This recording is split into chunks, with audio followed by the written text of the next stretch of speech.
আমি আছি এখন সরোয়ারদী উদ্যানে। দুই পাশে অসংখ্য জনসংখ্যা দেখতে পাচ্ছেন, মাঝখানে যে পাকা রোড দেখতে পাচ্ছেন, এই পাশ দিয়ে মিজানুর রহমান আজহারি হুজুর আসবে, আমরা তার অপেক্ষায় আছি।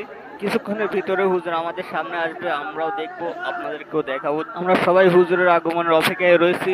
এই যে দেখতে পাচ্ছেন যারা আসতেছে এদের ভিতরে রয়েছে, আর কিছুক্ষণের ভিতরে আমরা আজহারি হুজুরকে দেখবো। সাথে থাকুন ততক্ষণ।